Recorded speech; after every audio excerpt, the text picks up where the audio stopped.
Thursday, May 4th. Would you please join me in the pledge? Allegiance to the flag of the United States of America and to the republic for which it stands, one nation, under God, indivisible, with liberty and justice for all. Missoula County acknowledges that this event takes place in the Aboriginal territories of the Salish and Kalispel people. Do we have any public announcements? Closed captioning. Okay.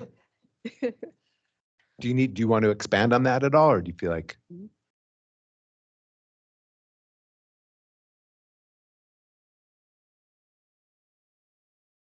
We'll be right there, Travis. Hang on. Yep. Here we go. Hello, everyone. If you are joining us for this meeting virtually today, instructions for closed captioning is on your screen.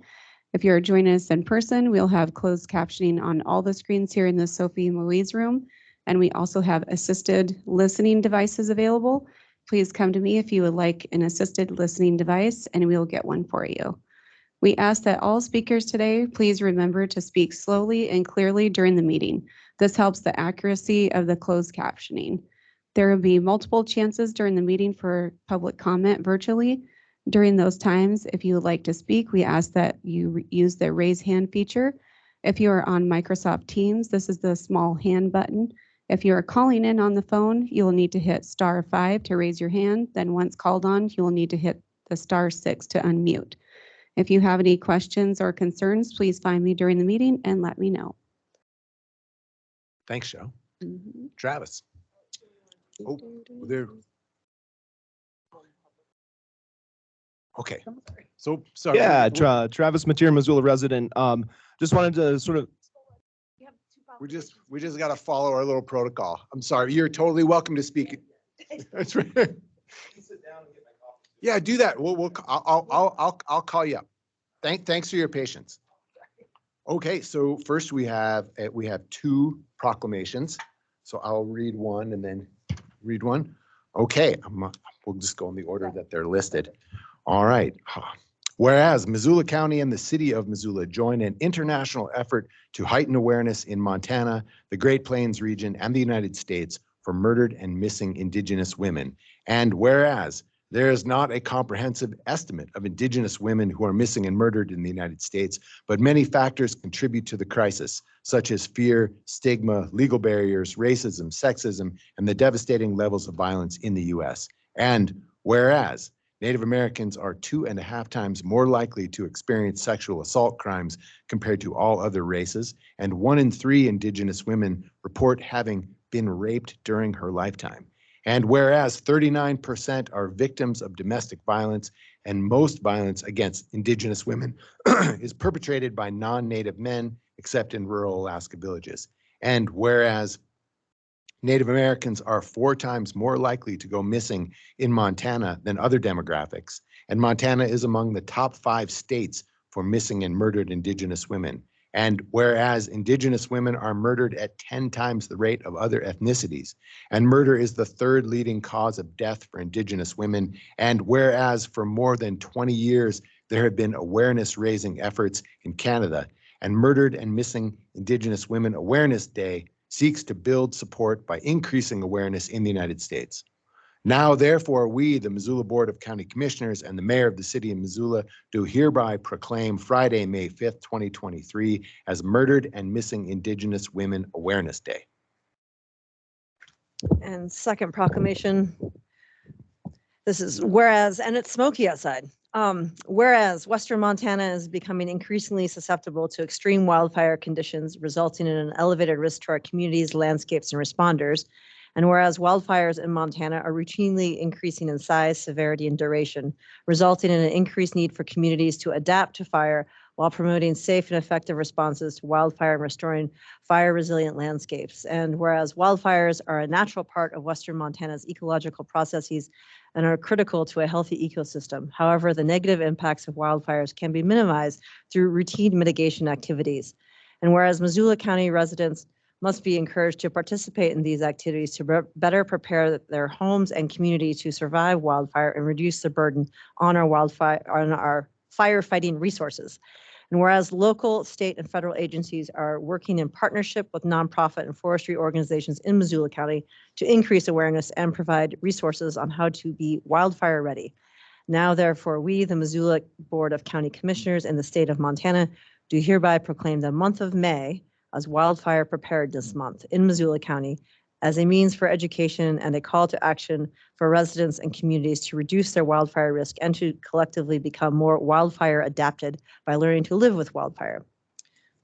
Dated May 2nd. Thanks. So now we have public comment for items not on the agenda, and that would be Travis and Dave, I think. Okay, Missoula resident Travis Mateer. To be topical, there was an Indigenous woman I ran across at the Russell Street encampment. This popped up, and that's what I'm here to provide some brief comments on. There's also a gentleman there that had a really difficult time pulling up his pants, and so I called a 911 welfare check. They implored me to consider the alternative phone call because everyone's being inundated, and I get that. I understand. The county and the city and all jurisdictions need to have a let's collaborate, all hands on deck approach. Whether that's DNRC in terms of encampments that are right in the river.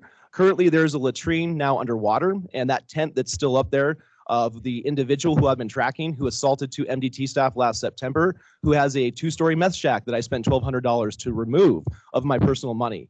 This is one individual that even among his own community is despised, and they wish something would happen.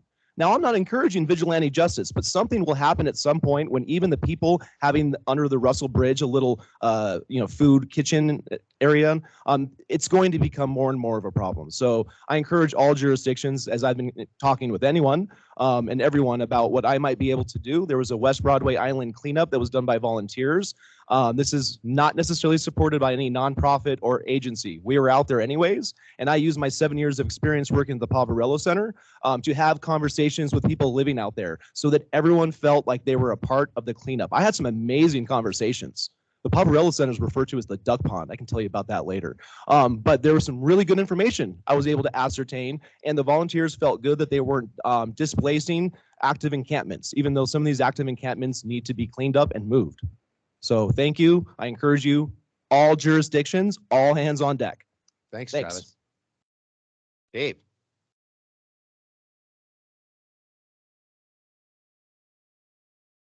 Eric. Eric Legvold, Director of Impact at United Way of Missoula County. I would like to thank the county commissioners for declaring May as Wildfire Preparedness Month.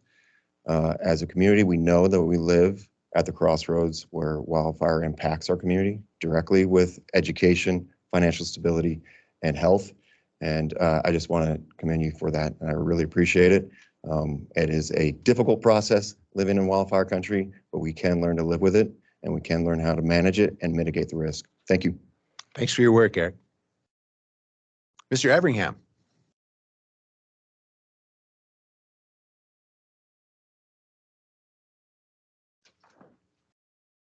David Everingham, Missoula. If we had Commissioner Olympics, you guys get the gold medal. Where's Dave? Anyway, this Helena pertain- today. He's in Helena today. I think he's Oh. dealing with like a forest summit. It's a wildfire issue that he's out there talking about. That's the smoke. Yeah. This pertains to the old post hospital renovations in Fort Missoula between 1908 and 1914. Congressman Joseph Dixon allocated $1 million to build Fort Missoula and Old Post. Fort Missoula has a clay tile pipe gravity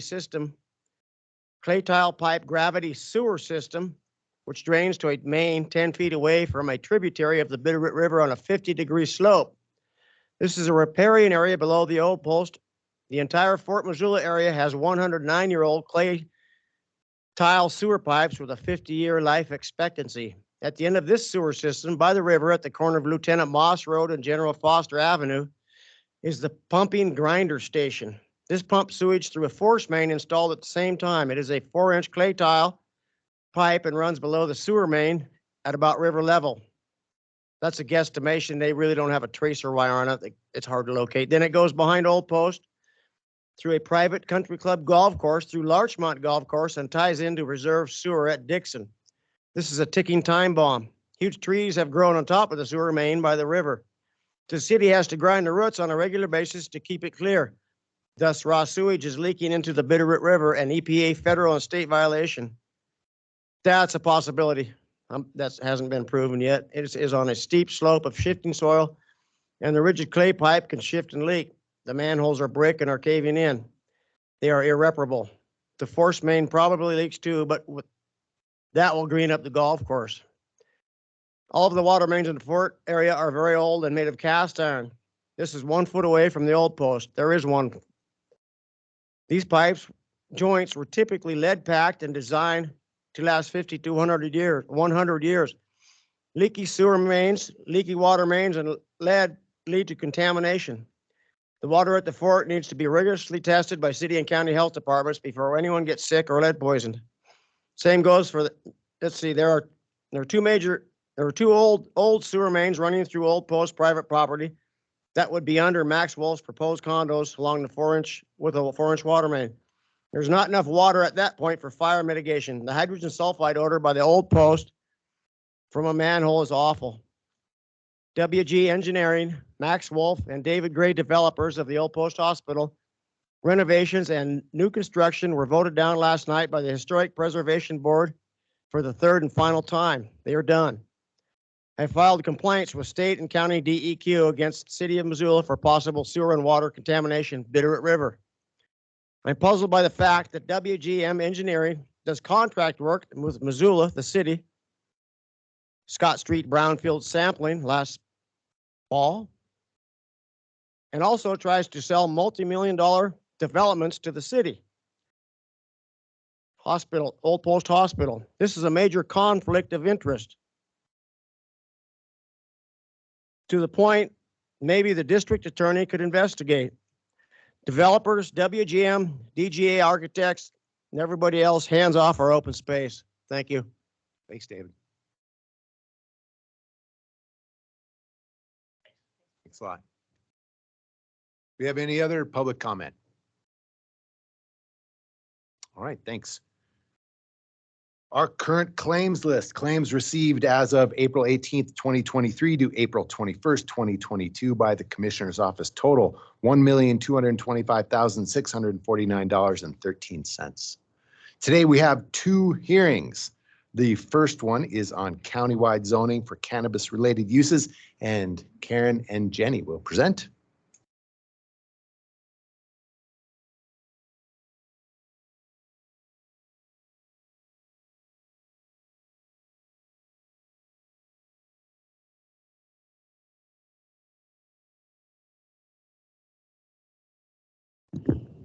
Thank you very much, Commissioners. For the record, my name is Jenny Dixon with Planning, Development, and Sustainability. And so this is a hearing where I'm going to present information that takes you through our review process, proposing, drafting the regs through the Planning Board. Karen's going to follow up and explain some new information that we've had since the middle of April when we had our Planning Board hearing.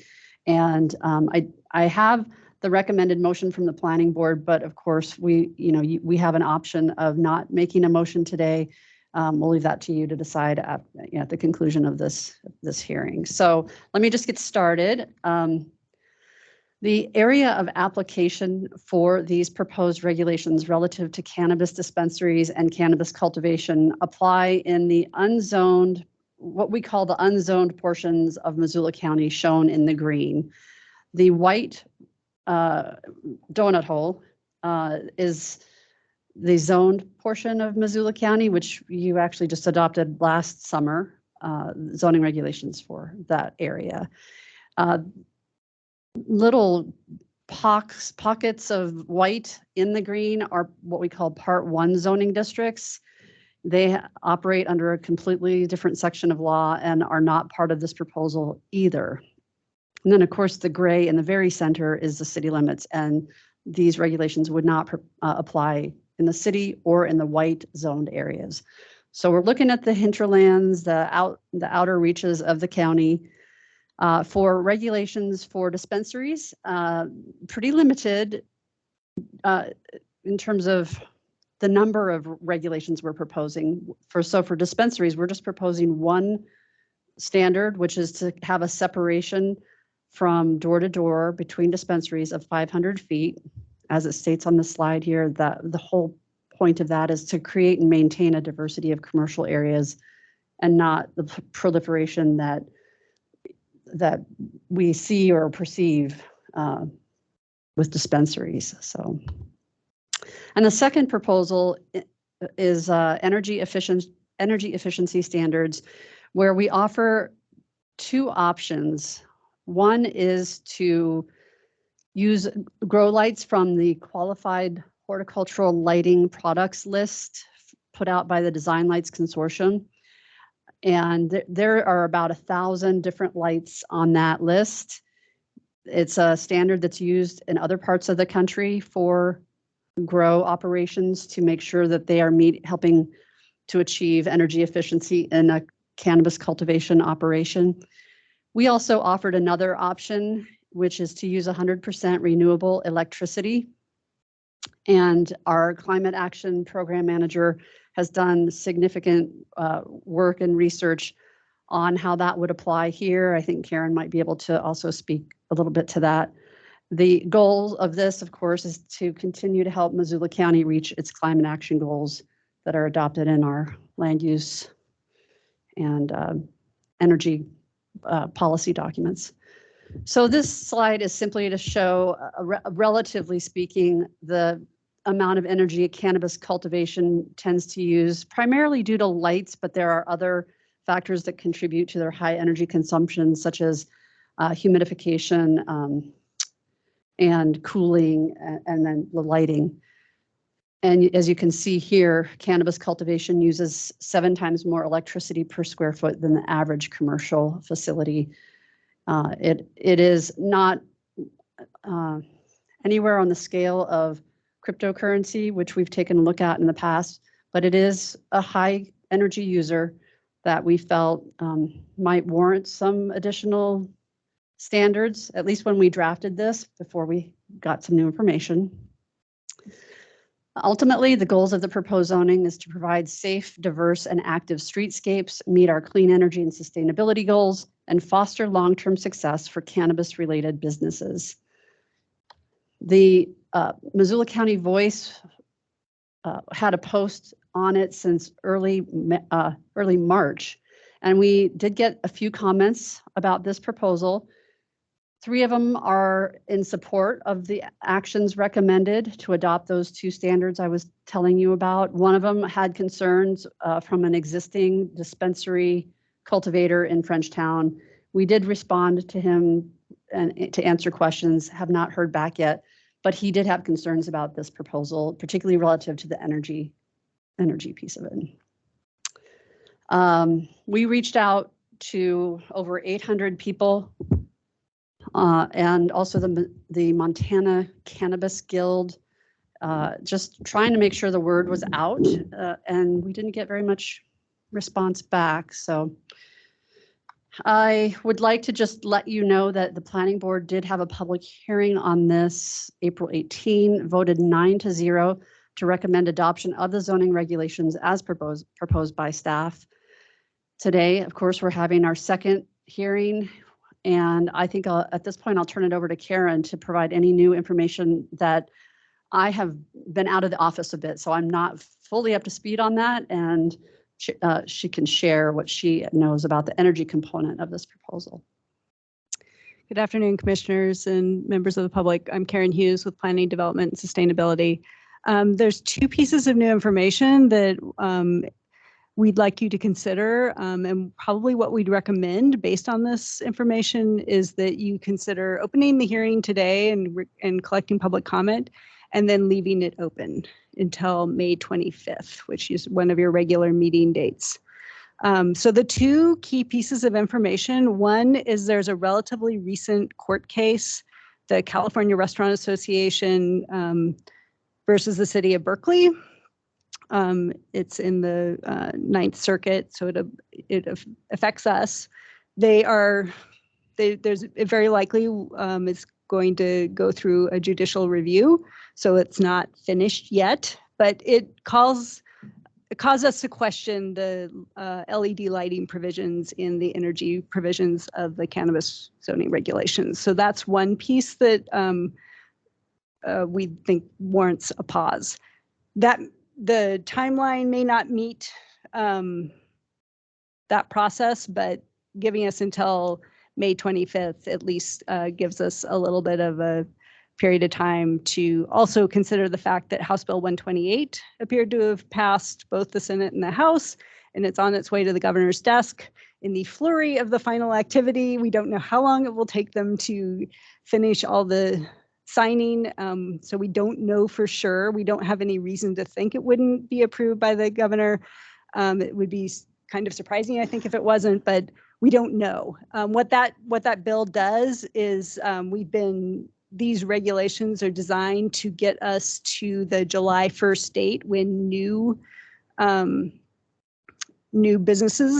cannabis businesses can start. And we wanted the rules in place to apply to those new businesses. It would delay that date until 2025, making these rules essentially moot. So getting us to that May 25th timeline will ensure that we know what's happened with that bill, and that pretty much would be the reason to just, not adopt the resolution of intent, essentially. And for any questions regarding the court case, I'd probably defer to friendly legal counsel. I think that's it. So I think our recommendation is open the hearing, collect comment. We'll continue to collect comment on the voice page, and we'll continue it to May 25th if the commissioners wish to do that. And at that point, we can proceed further, either with a decision, a delay, or withdrawing the proposal. Do we have any public comment on this?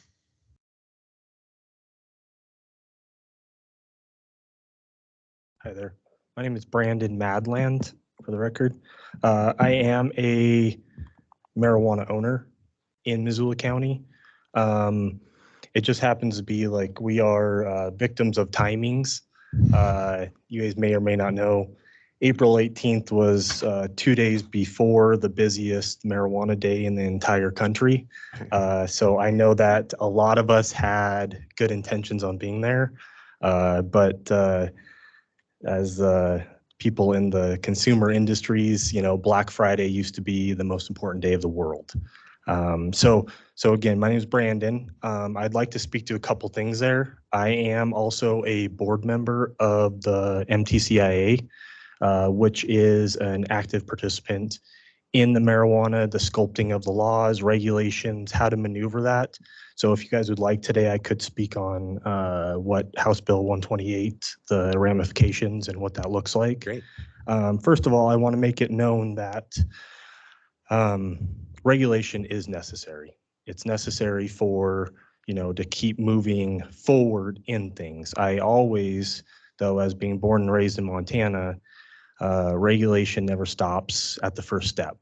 And so it's utterly important to me that those first steps are in an educated, well-rounded direction and not one based out of fear or ignorance.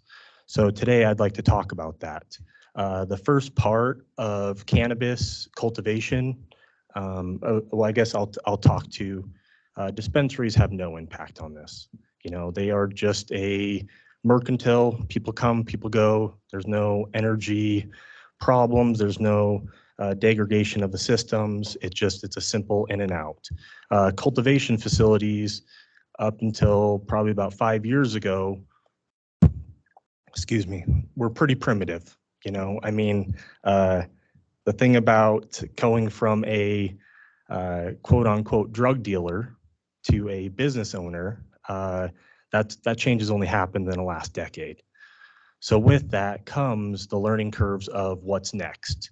So a lot of these facilities used to suffer from old technology of high pressure sodiums throughout, which is essentially just a massive amount of electricity being pushed through something that creates both a good spectrum and heat. So now the heat has to be counteracted by infrastructure of HVAC. Those two components together are always fighting each other. There's no doubt about it. And that draw is constant, it's never ending, and frankly, it's dangerous. So the new evolution is moving into LEDs. Anybody that is trying to make a successful marijuana business off of old technology are dying dinosaurs. The profits aren't there, the feasibilities aren't there, and just the sheer infrastructure doesn't calculate to be able to handle that. So the new age LEDs, my studies and what I know cuts that draw in half, instantly, because air conditioners and the high pressure sodiums, those two together are always at a heightened and then drops all the way down. And I know that to be factual because I've been in marijuana since 2009. And so I have that data straight across the board. The other part that I want to see if I can get clarity today, I did go on the recommended list, dug through it pretty heavily. My only problem is that it's tailored one direction. And when you have a skewed list one direction, I'm a person that extremes are how you have to read these laws. And so if my particular LEDs don't fall on that list, or a secondary, provision on the list, where does that go from there? So I strongly encourage that more education happens, and then we can look how to move through this. The other thing is, and this is more about regulations, and if we're, Missoula is being more aware of what it uses and doesn't use, I just want this board to be aware of. There is actively licensed over 30 car washes in the Missoula Valley. On estimate, 220,000 gallons of water goes down the drain every day. And that it's average of 60 to 80 gallons per car. So the waste of that and the money that has to go into trying to repurpose that water, it's no different than electricity going one direction. My understanding of our electrical grid right now is we run about 50 to 59% renewable energy. The other 40% of it does go back to fossil fuels. So is it possible for a marijuana facility to take 40% of its draw and turn it on to renewable energy? Possibly. The other thing to remember about these facilities is they are not 24 hours a day. So any kind of solar or wind or battery backup combination, that grid doesn't match out. It has to be a constant for solar to put out all day long, and then the draw to constantly happen. That flux of up and down is going to make that really challenging to try to meet that. But I want to be clear, I'm 100% for evolution of the system, just wanting to make sure that the wording is correct and the intentions are direct and clear. I've seen this too many times. This industry is just starting. Missoula is definitely going to take it and run with it as just who Missoula is. The other part of that is cautionary of the 500 feet. Me as being in this for over a decade, it is incredibly complicated and hard unless you have big money. It is incredibly hard to find areas of commercial retail space that those owners are willing to work with a federally illegal substance. And so what commonly happens is you get these little meccas that because one certain owner is okay with it, he's gone through his lawyers, he's okay with it, he'll sign contracts. And then it might be 6 city blocks where no, that person has money wrapped up in something else that's important. And so the market over the last 20 years across the United States, it regulates itself out. If you have 10 stores in one spot, 3 of them can only survive. So that open ability for people to try to be successful and fail, that'll self-regulate itself. So that's my opinion and experience on that. Moving over to House Bill 128, It did pass. There are some provisions in there. It will be signed. Number one is that you were talking to is that the moratorium will be extended to 2025. There was no contestment on that.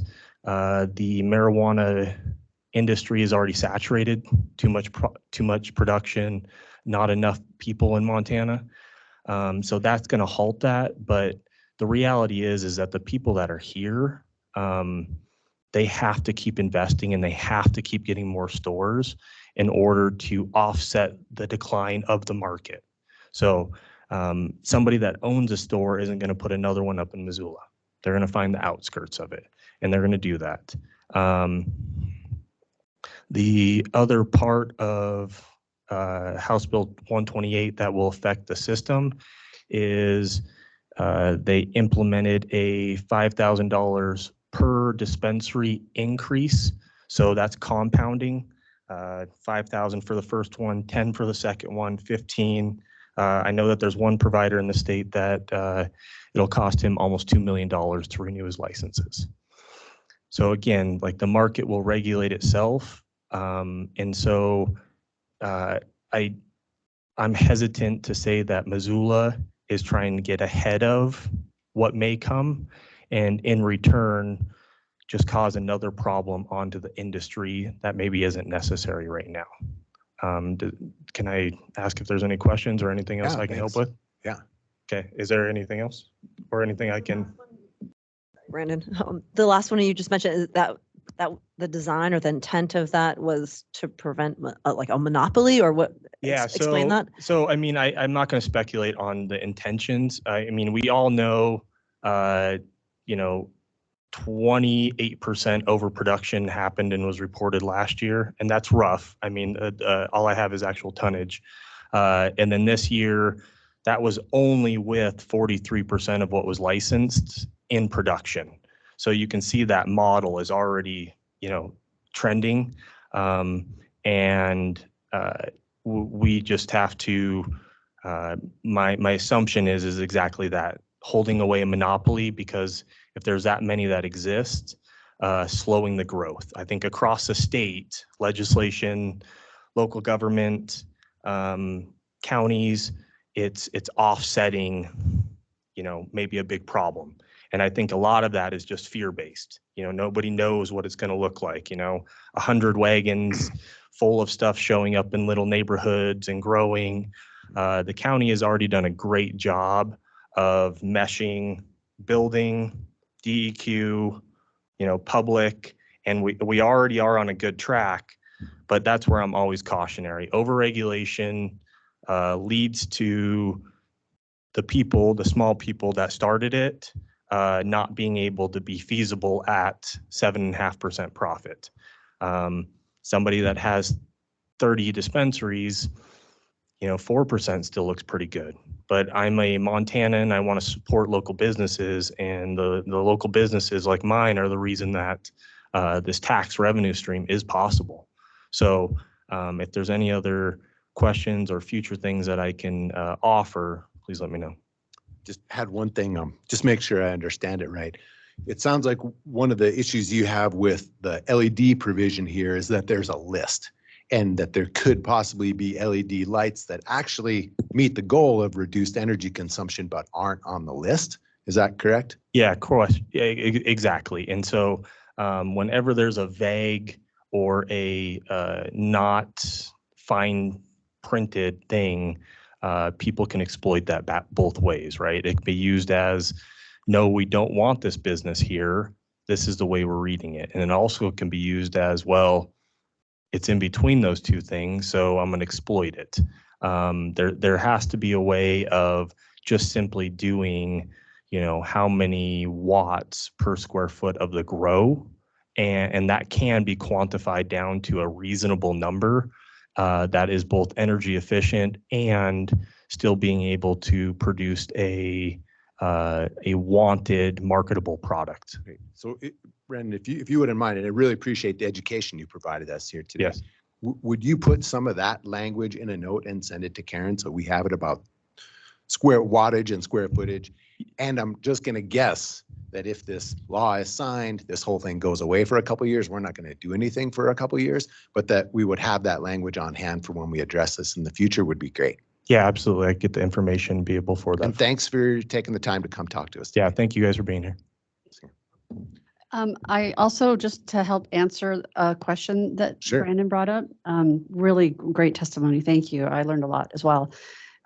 We did reach out to the DLC. We spoke with them and asked The that. DLC. The Design Lights Consortium, sorry, the people who maintain this list, and asked that very question of what if someone's using lights that aren't on the list but meet that goal. And in talking with them, they indicated that it's fairly easy to get to amend the list, and they keep a real-time list going on their website, and it changes pretty regularly, I think, for a variety of reasons. And also to address another of your concern, our goal in that is less, and almost maybe, I don't know, I don't want to give a percentage, but much less concerned about the cannabis side of the business and much more concerned with meeting our energy goals. And so not trying to find a way to disallow dispensaries and cultivations. No, This is totally. all about energy. Yeah, no, totally understood. And I appreciate it. I just being aware that if you've been in cannabis long enough, you know, there's the bully mentality that everybody wants to point right at cannabis. And it's not, you know, equilateral to other industries. But it is the problem that we're dealing with right now. So understanding that and going back to right the motives and the hopes and the goals, and also understanding that these facilities, if not funded by outside sources, I'll keep that simple, they are incredibly financially draining. And plants themselves, most people will claim to, you know, 3 cycles a year. But everybody's individualized. These plants, you spend anywhere from 4 to 8 months getting them ready for market, which means the facility and everything else. And so to comply with a change, you know, if it's any sort of immediate, could be bankruptcy, you know, because it takes too much time for us to get an investment back out of something. And so just to flip on it, and I'll speak more directly to the lights things because I do have it. I've seen it in this industry. A local jurisdiction in other states will take on safe practices of lights or, you know, mold mitigation. So a, you know, superhero company will slide in, claim to have the solutions for it, but really all they have is 2 or 3 people right around it that meet those requirements that instantly have an advantage and take over that market. So that was my hesitancy and questioning of a list that was made by a secondary party, which who funds them, where does that come from? Because cannabis is an avenue that lots and lots of big money people would like to throw money into to try to get a little bit back. So that was my cautionary of that. That's all I got. Thank you. Thanks. Karen. I just wanted to clarify a couple of other things, and Jenny, correct me if I'm wrong. The renewable energy requirements or the energy conservation requirements only apply to new or expanded businesses. Is that correct? That Not is existing. correct. Not existing. It's just for new and expansions. Yes, thanks So for pointing that out. Sure. And with that, because like I said, that descent of the market's already happening, the only way people are going to survive is keep expanding. Yeah. So Yeah. usually that like, hey, Point. you might have a facility that is grandfathered, but commercial space is too much, so you have no choice to expand on that one, which in the past, the entire project gets encompassed with the new regulation, not the new square Yeah, footage, if this is that makes designed sense. to go to the new portion. It's Okay. not designed. Yeah, it's a great point, and it's a good catch. The other piece, just so folks are aware, the renewable energy option has several different sub options. It doesn't providing solar on site is not the only way to deal with it because of exactly what you point out, that you wouldn't have constant. So, and it's only to meet the gap of your current energy provider. So in places served by Missoula Electric Co-op where they're 95% renewable, it might only be getting that 5%. Still a big lift, but I just wanted to, that's a little bit harder to understand. It's that 5% if you're served by Missoula Electric, and then there are several options in that. But yes, very good point, and we appreciate your testimony and thoughts, and it's good for us to have more detailed information to work through. So, Brian, so mechanically, what do we need to do? Oh, I'm sorry, was there someone else? Oh, yeah, I apologize for that. Please, anyone else who would like to speak, you're more than welcome to. Anybody online? Okay, thank you. I was just saying, in terms of process, what do we need to do and say correctly so we're opening this hearing until May 25th? I think the commission could adopt the recommendation, which is to hold the hearing open through May 25th and not make the actual move to adopt the resolution. Okay.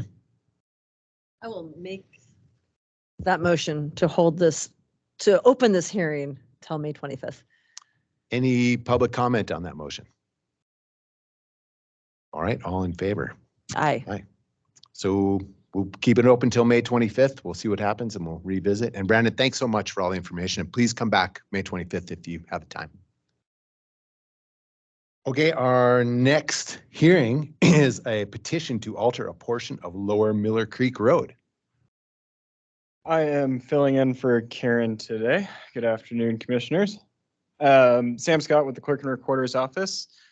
We have been presented with a petition to alter a portion of Lower Miller Creek Road from the east boundary of Maloney Ranch Phase 8 to the east boundary of Certificate of Survey 6355 in Section 13, Township 12 North, Range 20 West. A notice of hearing has been published twice in the Missoulian. The petition has been signed by at least 10 freeholders of the road district, and all affected landowners have been notified of this hearing via certified mail. Today we need to request a date or set a date for a road viewing as well as a second hearing. And I believe Josh Hilling is on as the submitter of the petition, and we have some landowners here as well. Thanks. Thanks, Sam.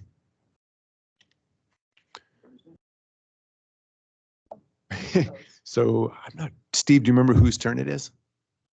It's my turn. Oh, please come on up, Steve. Commissioner Slotnick, it's Dave's turn. It's Dave's turn. for Excellent. viewing. Yes, very Dave, you're good. going. Thank you. Do we need to do public comment on this, Brian? Forgive me, I was speaking. Do we need to do any public comment? Sam says yes. Okay, would anybody like to speak to this? Please do.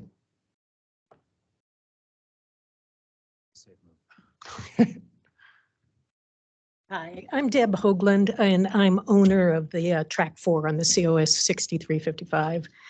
And the new course of the proposed right-of-way and easement, the curve looks to be almost like a 25-degree turn right at the very far east edge of that COS.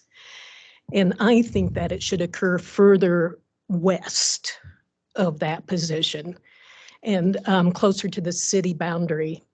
This would allow traffic when it's slower coming out of the new Linda Vista Estates to join that roadway at a slower speed rather than being at full speed and entering the curve. So as it is now with the less dramatic curves than the proposed one, there are always numerous slide-offs in the winter on Lower Miller Creek between the city line and Miller Creek, where it makes a 170-degree turn back, Lower Miller Creek to 170 degrees back. So, so I think the curve needs to be taken at a slower pace, which would entail it moving to the proposal to the east. And in addition to that, from a personal standpoint, that would limit the slide offs onto my property since it's right at my Okay. property. You know, it is all about self-preservation. And in addition to that, it would also, the new proposal would shine the lights, instead of going past, now the lights go right past my house, the roadway, they would be shining right at my house. So that's a detriment to me.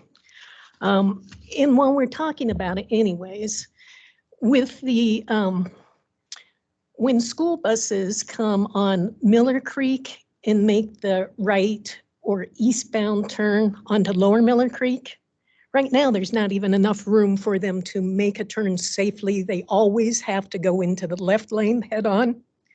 So what kind of traffic mitigations are there going to be coming out of Linda Vista Estates to have some of the traffic, at least anyways, go up through Linda Vista rather than funnel all the new projected traffic out onto Lower Miller Creek eastbound? Those are my Great. big top concerns. Thank you. Deb, do you have this written down?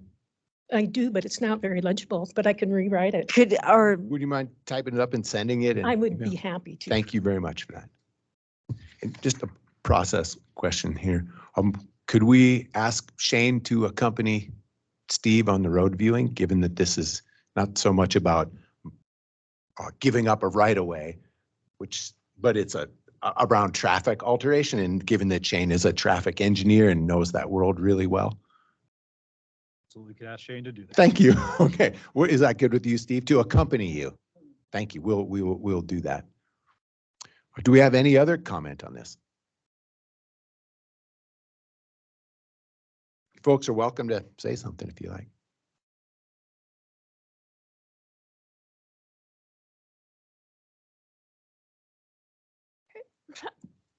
I'm Gladys Harlan, track number 6, and this letter of April 8th that someone gave us a copy of says on here.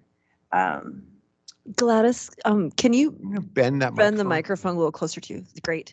Is that better? Okay, this letter says that the property address as 5299 Harlan Acres will be affected. That's supposed to be us. It's 8299 Harlan Acres. There is no such thing as 5299. And we did not get anything until just this letter talking about the meeting. So obviously it says record owner appears to be the Harlan Family Trust. I'm Gladys of the Harlan Family Trust, who have not at this time signed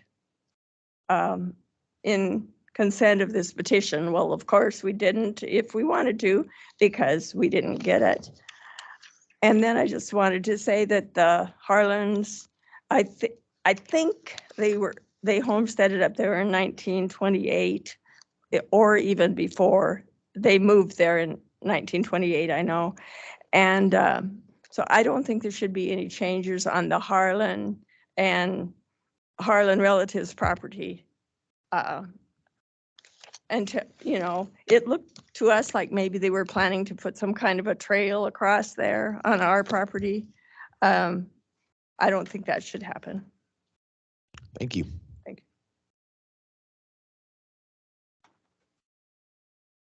Anyone else?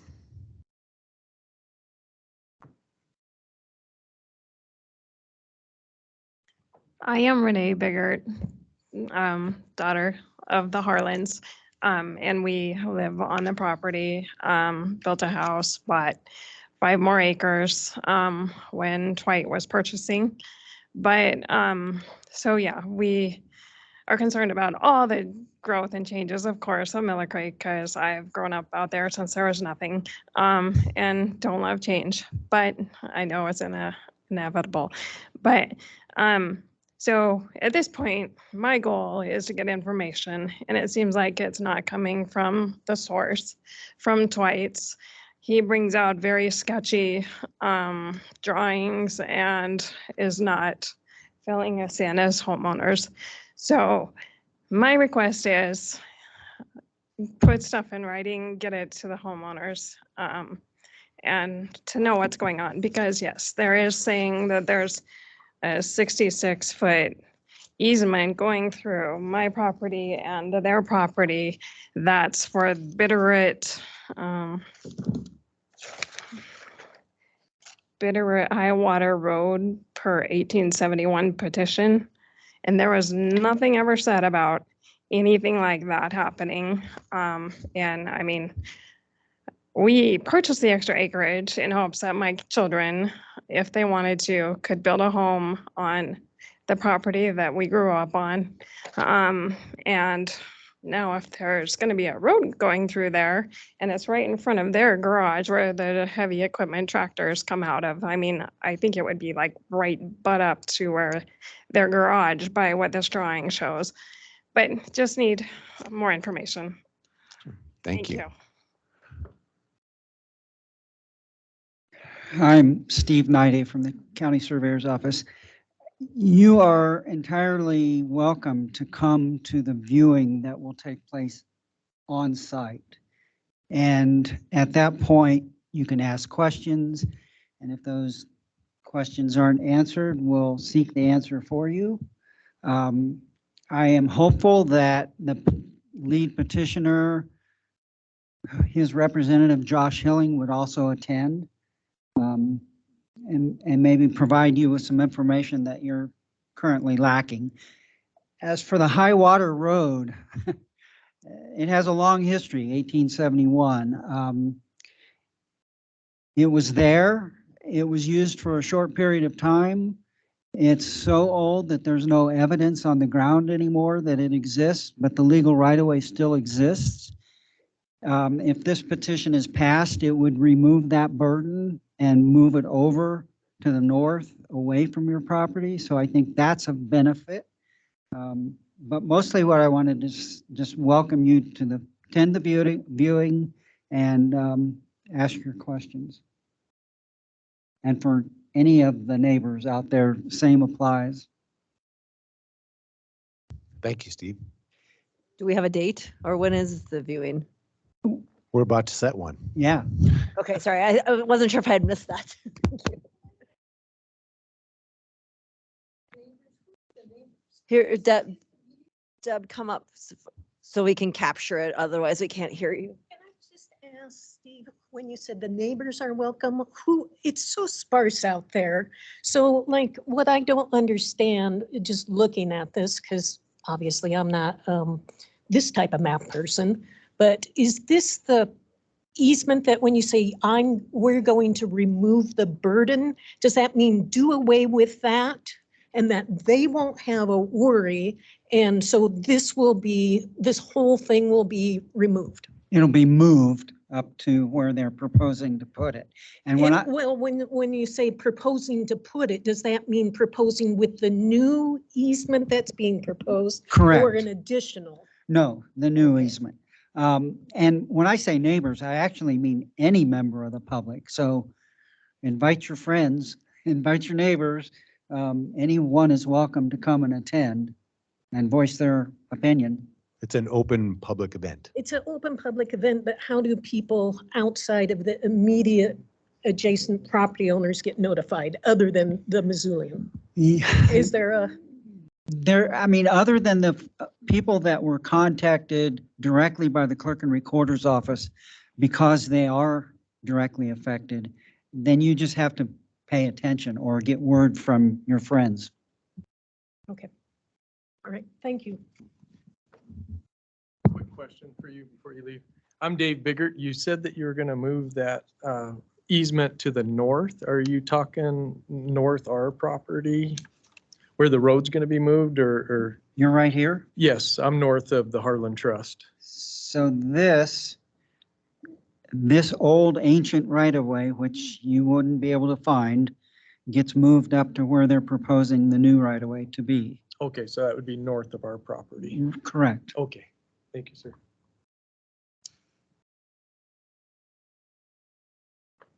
Great, thanks. Do we have a date? I'm still trying to verify with Shane Stack and his schedule. Do I need to set that today before we leave? The hearing Okay, date but is not the already viewing set. date. Okay. Yes, the Perfect. hearing Thank you, date Sam. is already set, and that I believe is June 8th for the next date. And then as for the viewing date, can, The viewing date will be basically between today and the next hearing date. is there a way we can make sure that we have the contact info for you folks so you get an Yeah, please sign the sheet and then we'll take that and directly notify you. Thanks. Thanks.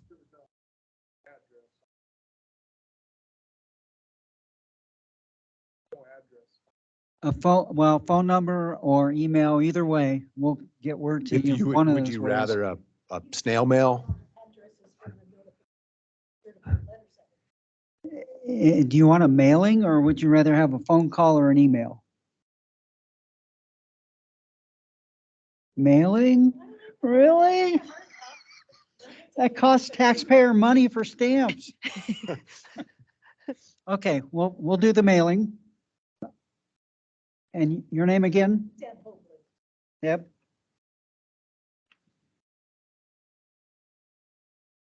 Okay, excellent. Yep. Stamps are getting expensive. The Harlan address on your piece of paper.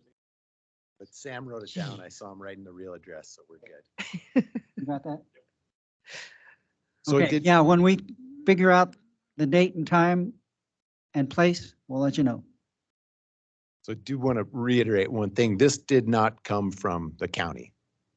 And if you guys, I just wanted to make sure that you guys got that in. And if you want, we could ask Sam to reiterate how this process happens, how this came to pass. If you want it, if you don't, if you feel like you got it, it's okay. It's kind of unusual and I would say old fashioned. Such a thing I don't believe would happen now. But if you feel like you got it, I just want to make sure you don't leave here saying the county wants to do this thing to us, because that's not the case. Okay, thanks. And thanks for coming and taking time out of your day. And thanks, Sam and Steve. I don't believe we have. Do we have any other business? Oh, we're adjourned. I think we're all done. Thank you, everybody. Thanks.